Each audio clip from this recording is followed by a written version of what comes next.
নমস্কাৰ সালাম জনাইছো।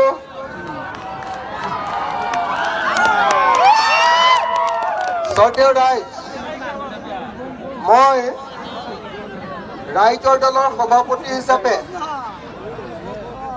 2024 চনৰ 26 অক্টোবৰ তাৰিখৰ পৰা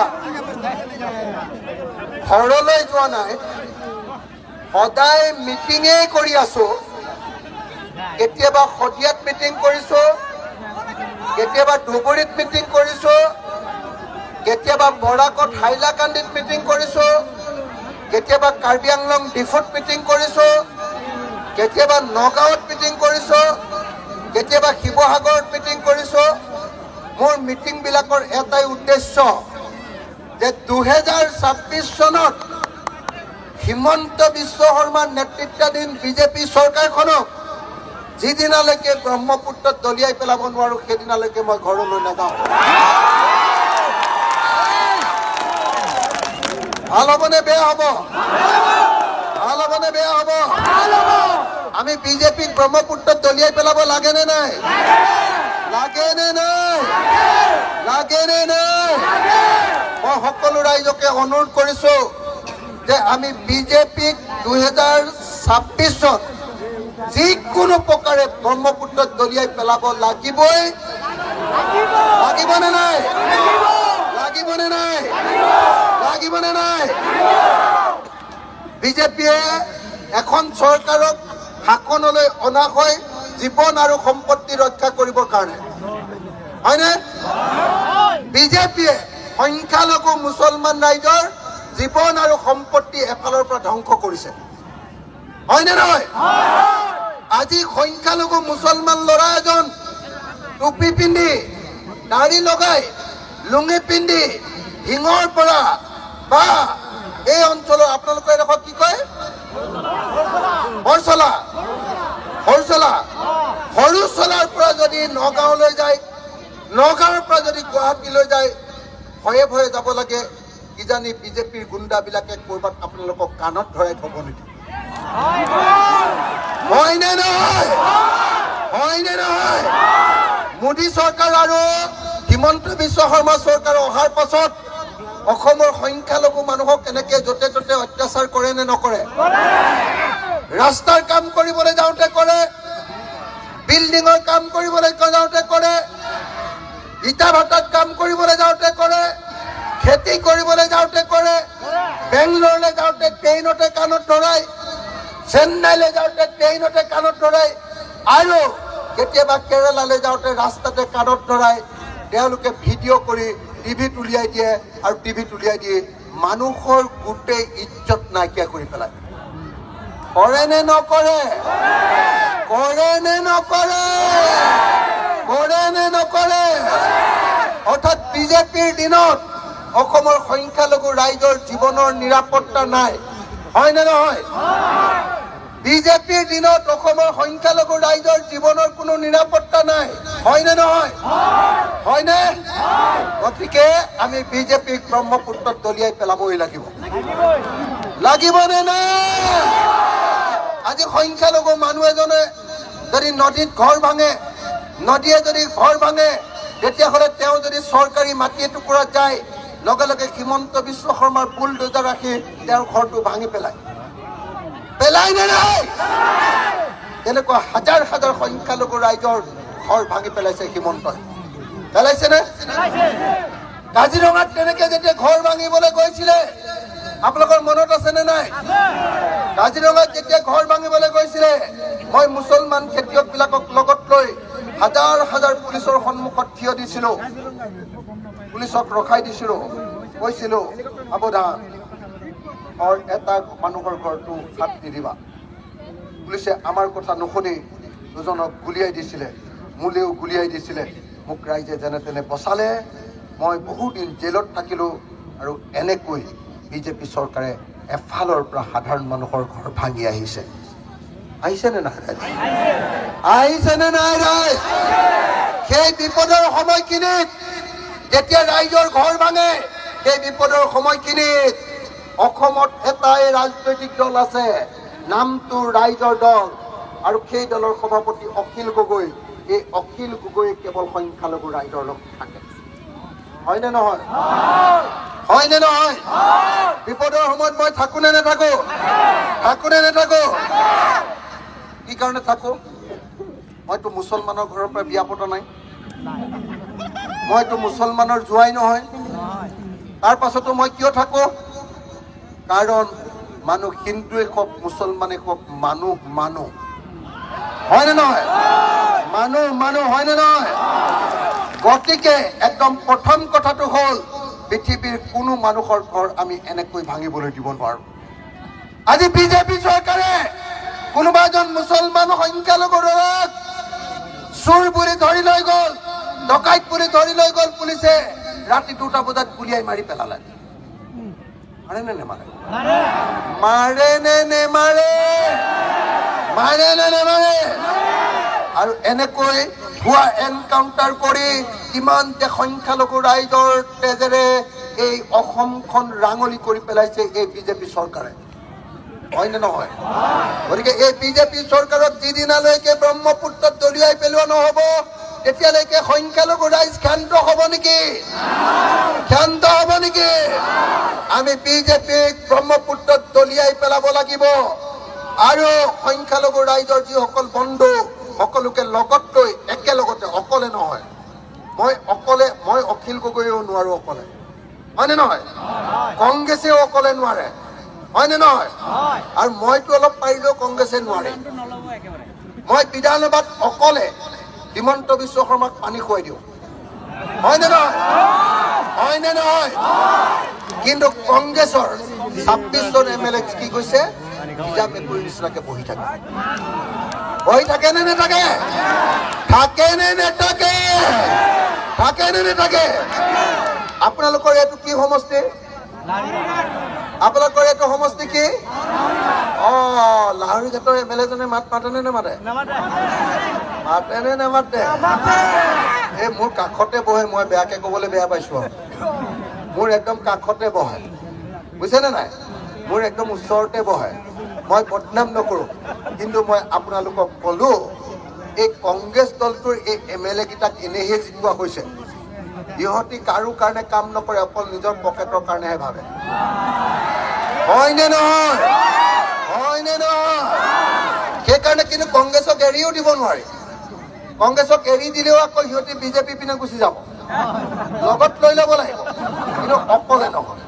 কিন্তু কংগ্ৰেছৰ বেয়া স্বভাৱ এটা আছে, যেতিয়াই ভাল দিন আহে গোটেইখিনি অকলে খাই পেলাম বুলি ভাবে, হয়নে নহয়? হয়নে নহয়? যোৱা 5 বছৰত কেনেকে কংগ্ৰেছে খালে আমি সকলোৱে জানো, হয়নে নহয়? কিন্তু মনত ৰাখিব 2026ত ৰাইজৰ দল, কংগ্ৰেছ, জাতীয় পৰিষদ, CPI, CPM, CPIML সববিলাক মানুহে আমি একলগ হ'ম, হয়নে নহয়? একলগ হৈ হিমন্ত বিশ্ব শৰ্মাক চকিয়ে টকিয়ে ধৰি ব্ৰহ্মপুত্ৰত দলিয়াই পেলাব লাগিব নে নাই? পেলাব লাগিব নে নাই? চৰ্তে ৰাইজ, যদি বিজেপিক ইলেকশ্যনত হৰুৱাবলৈ হয়, বিজেপি হ'ল হিন্দু সাম্প্ৰদায়িক দল, হয়নে নহয়? হিন্দু সাম্প্ৰদায়িক দলক যদি শাসনৰ পৰা খেদিব লাগে তেতিয়াহ'লে মুছলমান মানুহবিলাকে মুছলমান সাম্প্ৰদায়িক দল AIDF আৰু সংঘ এৰি দিব লাগিব। এৰি দিব লাগিব নে নাই? আপোনালোকে আকৌ বিজেপিক এৰি আকৌ AIDFৰ ওচৰলৈ যাব নেকি? মই কিন্তু সেইটোত নাই দেই। মই একদম বদৰুদ্দিন আজমল চাহেবক ধুবুৰীৰ পৰা 12 লাখ ভোটত হৰুৱাই দিছো, জানেনে নাই? জানেনে নাই আপোনালোকে? নহ'লে বদৰুদ্দিন আজমল চাহেবে কি কৰে জানে নাই? বদৰুদ্দিন আজমল চাহেবৰ তলাটোহে বদৰুদ্দিন আজমল চাহেবৰ ওচৰত থাকে, চাবিটো গৈ হিমন্তৰ ওচৰত থাকে, হয়নে নহয়? হয়নে নহয়?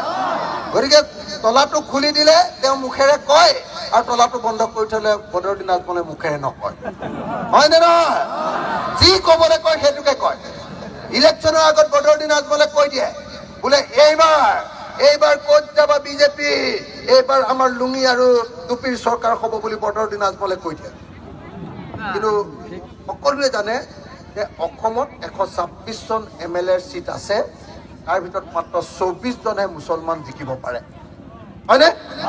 যদি AIDFকে গোটেইবিলাক চিট দি দিয়ে তেতিয়াও AIDFৰ 24জন MLA একেলগতে জিকিলেও গোটেইখিনিও যদি জিকে 126 জনক তেওঁলোকে চৰকাৰ কৰিব পাৰিব নেকি?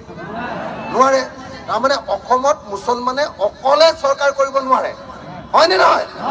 নোৱাৰে, হয়নে নহয়? গতিকে তাৰ পাছতো বদৰুদ্দিন আজমলে কেলে কৈ দিয়ে এইটো কথা যে এইবাৰ লুঙি আৰু টুপিৰ চৰকাৰ হ'ব বুলি কেলে কৈ দিয়ে? কেলে কৈ দিয়ে জানেনে নাই? যদি ধুবুৰীত যদি কৈ দিয়ে এইবাৰ লুঙি আৰু টুপিৰ চৰকাৰ হ'ব, লগে লগে হিমন্ত বিশ্ব শৰ্মাৰ নিউজ লাইভটো ডাঙৰ ডাঙৰকে দেখুৱাই দিব, এই লুঙি আৰু টুপি আহি আছে, লুঙি আৰু টুপি আহি আছে, হয়নে নহয়? লগে লগে উজনি অসমৰ হিন্দু মানুহবিলাকে ভয় খাব, এই মুছলমানে দিছপুৰ দখল কৰিব। লগে লগে হিমন্ত বিশ্ব শৰ্মাই চিঞৰি দিব, কি বুলি চিঞৰি দিব? লগে লগে হিমন্ত বিশ্ব শৰ্মাই কৈ দিব, এই মোগল আহি আছে, মোগল আহি আছে, শৰাইঘাটৰ শেষ ৰণ কৰিব লাগিব। হয়নে নহয়? হয়নে নহয়? লগে লগে হিমন্ত বিশ্ব শৰ্মাই কব, যদি মোগলক পৰা অসম বচাব লাগে বিজেপিৰ লগত লগ লাগক, বিজেপিক ভোট দিয়ক, তেতিয়াহ'লে আমি বদৰুদ্দিন আজমলক দিছপুৰৰ পৰা 2 কিলোমিটাৰ দূৰৰ পৰা খেদি দিম। কয়নে না? কয়নে না? এই নাটক কৰি কৰি বদৰুদ্দিন আজমল আৰু বিজেপিয়ে জিকি আছে নে নাই? জিকি আছে নে নাই? গতিকে এইবাৰ সংখ্যালঘু ৰাইজে বুদ্ধি সলাব লাগিব, হয়নে নহয়? এইবাৰ বদৰুদ্দিন আজমলক বিদায় দিব লাগিব। এইবাৰ ৰাইজৰ দল কংগ্ৰেছ অন্যান্য বিৰোধী দলবিলাকক একলগ কৰি আগবাঢ়ি যাব লাগিব।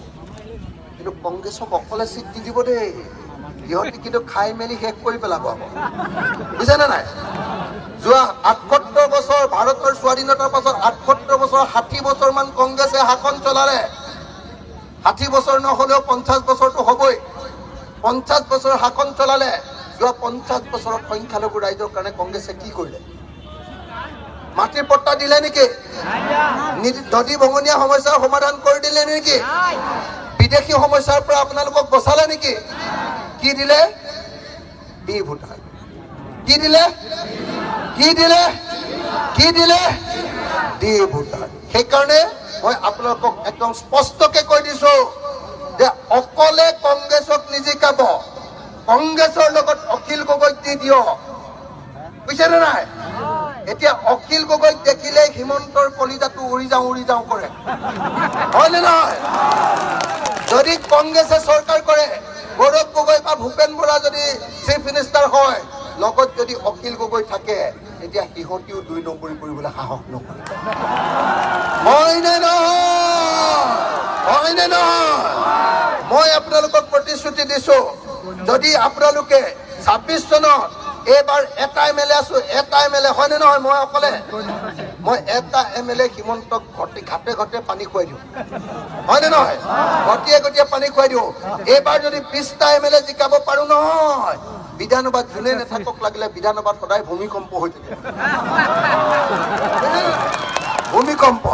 সেইকাৰণে মই কৈছো আপোনালোকে আমাক জিকাই দিয়ক, আমি 4টা কাম কৰি দিম। 4টা কাম। 1 নম্বৰ, যদি ৰাইজৰ দলক চৰকাৰ দিয়ে, ৰাইজৰ দলে যদি চৰকাৰলৈ আহে, কংগ্ৰেছৰ লগতো যদি আহে, তেতিয়াহ'লে 4টা কাম কৰি দিম। 1, অসমৰ সকলো খেতিয়ককে মাটিৰ পট্টা দি দিম। অসমৰ সকলো খেতিয়কৰ পথাৰ বানপানী আৰু গৰাখহনীয়াৰ পৰা ৰক্ষা কৰি দিম। 3, অসমৰ সকলো খেতিয়কৰ পথাৰত পানী যোগান দি দিম, জলসিঞ্চন পানী যোগান খেতি কৰিবলৈ। আৰু পানী যোগান দিওঁতে কোনোবাই যদি নিজে মেচিন লগাই পানী লগায়, তেতিয়াহ'লে মেচিনৰ খৰচটো, তাৰমানে ইলেক্ট্ৰিচিটি আৰু ডিজেলৰ খৰচ চৰকাৰৰ পৰা দি দিয়া হ'ব, বুজিছেনে? আৰু তাৰপিছত যদি খেতি কৰে, তেতিয়াহ'লে এখন এখন গাঁৱত 4-5খনকে ট্ৰেক্টৰ দি দিম, যাতে চৰকাৰী ট্ৰেক্টৰে খেতি কৰিব পাৰে। আৰু ট্ৰেক্টৰ দি দিয়াৰ পাছত হাঁহিলে নহ'ব, ট্ৰেক্টৰ দি দিয়াৰ পাছত এবছৰত এডৰা পথাৰত 3বাৰ খেতি কৰিব লাগিব। এনেই পথাৰ পলাই থ'লে খাজনাত 3 গুণ বঢ়াই দিম, আৰু যদি পথাৰত 3বাৰ খেতি কৰে, খাজনাও ফ্ৰী কৰি দিম। ভাল হ'বনে বেয়া হ'ব? ভাল হ'বনে বেয়া হ'ব? মই খেতিয়কৰ মানুহ বুলি জানেনে নাই? মই খেতিয়ক সংগঠনৰ মানুহ বুলি জানেনে নাই? মই যিদিনা শাসনলৈ আহিম সেইদিনাই খেতিয়ক ৰজা হ'ব। কথাটো গম পায়নে নাই? যেতিয়া খেতিয়কৰ ৰাজত্ব চলিব অসমত, চব বস্তুবিলাক খেতিয়কে পাব। কথাটো গম পাইছেনে নাই? 2 নম্বৰ, যদি আপোনালোকে আমাক এইবাৰ শাসনলৈ 26ত আনে, 26ত যদি শাসনলৈ আনে 2 নম্বৰ কি কাম কৰিম জানেনে? খেতিয়কবিলাকে উৎপাদন কৰা বস্তুবিলাকৰ দাম মৰাপাত যদি কৰে কেঁচা পাতৰ দাম বেছিকে দিম আৰু চৰকাৰে কিনি লম। কম দামত যদি কোনোবা বেপাৰীয়ে বিলাহী কিনিবলৈ আহে, কেঁচা পাত কিনিবলৈ আহে, বন্ধাকবি কিনিবলৈ আহে, বেপাৰীটোকো গ্ৰেপ্তাৰ কৰি জেলত ভৰাই দিম। খেতিয়কে বস্তুবিলাকৰ দাম পাব। এইটোক ইংৰাজীত MSP প্ৰদান কৰা বুলি কয়, minimum support price. 2 number. 3 number, যিমানবিলাক ল'ৰাই আজিকালি এতিয়া আপোনালোকে যিবিলাকে খেতি নকৰে, খেতি কৰা শেষ কৰাৰ পাছত কি কাম কৰে? বেছিবিলাকে মিস্ত্ৰীৰ লগত যোগালী কৰে, হয়নে নহয়? নহ'লে কামলা কৰে, হয়নে নহয়? নহ'লে কি কৰে? বেংগলোৰ, চেন্নাই বা কেৰেলাত গৈ কি কৰে? চিকিউৰিটি গাৰ্ড কৰে, হয়নে নহয়? মই আপোনালোকক গেৰাণ্টি দিছো, ৰাইজৰ দলক জিকাই দিয়ক। গাঁৱে গাঁৱে সৰু সৰু ইণ্ডাষ্ট্ৰী পাতিম, গাঁৱে গাঁৱে সৰু সৰু ইণ্ডাষ্ট্ৰী। আপোনালোকে বিলাহী উৎপাদন কৰিব, বিলাহীবিলাক গাঁৱতে এটা গুদাম খুলি তাতে কোল্ড ষ্টৰেজ খুলি তাতে বিলাহীবিলাক ৰাখিম। আপোনালোকে যদি কয় যে নাই বিলাহীৰ দাম পাইছোঁ, মই বেংগলোৰত বিক্ৰী কৰি দিওঁ, আপোনালোকক আকৌ বিলাহী কিনি দি দিম। আৰু যদি বেংগলোৰত যদি বেছি দাম পোৱা নাই, বিলাহীৰ যদি দাম কমিছে সেই বছৰ, তেতিয়াহ'লে বিলাহীৰ পৰা আপোনালোকৰ পৰা আমি লৈ ল'ম 15 টকা দামত। 5 টকা যদি বিলাহী খৰচ হৈছে, অন্ততঃ 15 টকা দামত বিলাহী কিনি ল'ম, 3 গুণ দাম দি কিনি ল'ম আৰু বিলাহীৰ পৰা চচৰ ইণ্ডাষ্ট্ৰী বনাম, সৰু সৰু ইণ্ডাষ্ট্ৰী। সেই ইণ্ডাষ্ট্ৰীত আমাৰ ডেকা ল'ৰা আৰু ছোৱালীবিলাক, আমাৰ পুৰুষ আৰু মহিলাবিলাকে চাকৰি কৰিব। অসমৰ কোনো ল'ৰাই বেংগলোৰত গৈ হাজিৰা কৰিব নালাগে, চব মানুহে অসমত। এইটো ভাল হ'বনে বেয়া হ'ব? ভাল হ'বনে বেয়া হ'ব? মই গেৰাণ্টি দি গৈছো, মোৰ নাম অখিল গগৈ। এইটো যদি কৰিব নোৱাৰো, মই তেতিয়ালৈকে নমৰো, গম পাইছে? 4 নম্বৰ, আমাৰ বজাৰখন চব বাহিৰৰ কোম্পানীবিলাকে লৈ ল'লে। মই এই পেণ্টটো যে কিনিছো, এইটো মই অনলাইনত কিনিছো। চব বজাৰবিলাক অনলাইনে লৈ গ'ল, হয়নে নহয়? চব অনলাইন। এইটো কিনিছো মই আমাজনত কিনিলে ইয়াৰ পইচাটো গৈছে আমেৰিকালৈ। এইটো কিনিছো মই ফ্লিপকাৰ্টত অনলাইন, এইটো পইচাটো গৈছে চীনলৈ। তো তেতিয়াহ'লে আমাৰ অসমৰ মানুহ, ভাৰতৰ মানুহে পইচা পোৱা নাই বেপাৰ কৰি, গৈছে আমেৰিকা আৰু চীনলৈ। দ্বিতীয়তে, যদি আপোনালোকে বজাৰ কৰিবলৈ গৈছে আজি নগাঁৱত দুখীয়া মানুহ বজাৰ কৰিবলৈ গ'লেও আজিকালি বিশাল মেগামাৰ্টতহে কিতাপ বস্তু কিনে, হয়নে নহয়? বিশালত কিনে আৰু কিহত কিনে? Reliance trend. ভাৰতবৰ্ষৰ আটাইতকৈ ধনী মোদীৰ বন্ধুটো ৰিলায়েন্স ট্ৰেণ্ডতহে বস্তু কিনে। খুচুৰা বেপাৰ আজিকালি অনলাইনে আমেৰিকাৰ পৰা লৈ থলে, নহ'লে বা মোদীৰ আটাইতকৈ ডাঙৰ বন্ধু ৰিলায়েন্সে লৈ থলে। খুচুৰা বেপাৰ আমাৰ অসমৰ মানুহৰ হাতত নাই। হোলচেল বেপাৰখনটো গোটেইখন মাৰোৱাৰীৰ হাততে আছে, হয়নে নহয়? গতিকে আজিৰ দিনটোত কি হৈছে? অসমৰ বেপাৰগাল চব বাহিৰৰ মানুহৰ হাতলৈ গ'ল। মই যদি চৰকাৰলৈ আহোঁ, ৰাইজৰ দল যদি ক্ষমতালৈ আহে, আকৌ অসমৰ ব্যৱসায়টো অসমৰ হিন্দু, মুছলমান, খ্ৰীষ্টান অসমৰ মানুহৰ হাতলৈ আকৌ ঘূৰাই আনিম। ভাল হ'বনে বেয়া হ'ব? আজিৰ দিনটোত বিজেপি চৰকাৰৰ দিনত এখন টমটম চলাই মানুহ নগাঁৱলৈ যাব নোৱাৰে, টমটমখনৰ ওপৰত 12,000 টকা ফাইন লগাই দিয়ে, লগাই নে নাই? ট্ৰেক্টৰখনৰ ওপৰত 15,000 টকা ফাইন লগাই দিয়ে, লগাই নে নাই? ডাম্পাৰ এখন চলাব নোৱাৰে, 25,000 টকা ফাইন লগাই দিয়ে, লগাই নে নলয়? বিজেপি চৰকাৰৰ দিনত মানুহ শান্তিত থাকিব নোৱাৰে। বস্তুৰ দাম 1 কেজি নিমখৰ দাম আছিলে 2 টকা, এতিয়া 20 টকা কৰি দিলে, হয়নে নহয়? 1 লিটাৰ মিঠাতেলৰ দাম আছিলে 80 টকা, এতিয়া 180 টকাৰ পৰা 220 টকা কৰি দিলে নে নাই? এটা গেছ চিলিণ্ডাৰৰ দাম আছিলে 414 টকা, এতিয়া কৰি দিলে 1152 টকা, কৰি দিলে নাই? বিজেপিৰ পৰা কাৰো শান্তি নাই। অকল মুছলমানকে হেতি দিগদাৰ কৰা নাই, হিন্দু, মুছলমান, খ্ৰীষ্টান, জৈন, বৌদ্ধ, শিখ চবকে জীৱনটো বৰবাদ কৰি দিছে। গতিকে 2026ত বিজেপিক আমি ব্ৰহ্মপুত্ৰত দলিয়াবই লাগিব। সঁচাকে দলিয়াব নে নদলিয়াই সঁচাকে বিজেপিক হৰুৱাব নে নহয় আৰু বিজেপিৰ চুত ভাই এজিপিক হৰুৱাব নে নাই এজিপি আৰু বিজেপিৰ বন্ধু AIDFক হৰুৱাব নে নাই তেলে কাক জিকাব জিকাব লাগিব ৰাইজৰ দল নহলে বা কংগ্ৰেছ হয়নে য'ত ৰাইজৰ দল আছে ৰাইজৰ দলক ভোট দিয়াৰ বাহিৰে বাকী পাৰ্টিক ভোট দিয়ে একো লাভ নাই হয়নে নহয় গতিকে মই আজি ৰাইজৰ দলক ভোট দিব নে নাই মই ৰাইজৰ দলৰ কেণ্ডিডেট আমাৰ এইটো পঞ্চায়ত কি পঞ্চায়ত বৰচলা পঞ্চায়তৰ আমাৰ প্ৰাৰ্থীগৰাকীৰ নাম কি তাসলিমা বেগম কি নাম তাসলিমা বেগমক কি চিন গেছ চিলিণ্ডাৰ চিনত তাসলিমা বেগম গেছ চিলিণ্ডাৰ চিনত ভোট দিবৰ কাৰণে আপোনালোকক ক'বৰ কাৰণে মই তেওঁৰ হাতত ধৰি দিম এতিয়া আমি দুইজনে হাতৰ মুঠি আগলৈ আহা আমি হাতৰ মুঠি ওপৰলৈ তুলিম আৰু আপোনালোকে সকলোৱে হাত তালি বজাই আমাক আপোনালোকে দোৱা কৰিব দেই সকলোৱে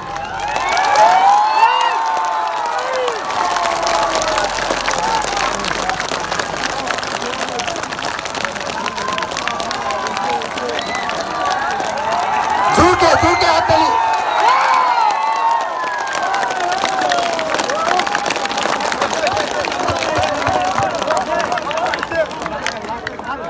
আমি ভোট দিম কাক আমাৰ চিনটো কি তেতিয়াহ'লে একেলগতে এটা জয় আই অসম মানে আমি যিখন অসমত আছো তাৰ জয় হওক দেই জয় আই অসম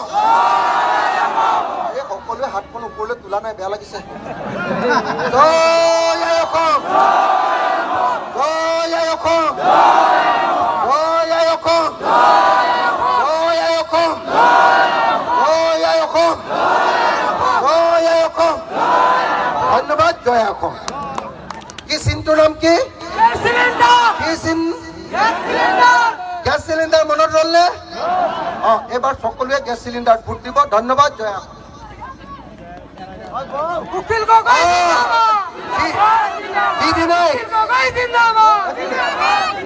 যিদিনাই ৰাইজৰ দলৰ চৰকাৰ হ'ব সেইকাৰণে গেছ চিলিণ্ডাৰ লৈছো যিদিনাই গেছ চিলিণ্ডাৰ ৰাইজৰ দলৰ চৰকাৰ হ'ব সেইদিনাই গেছ চিলিণ্ডাৰ দাম কমাই দিয়া হ'ব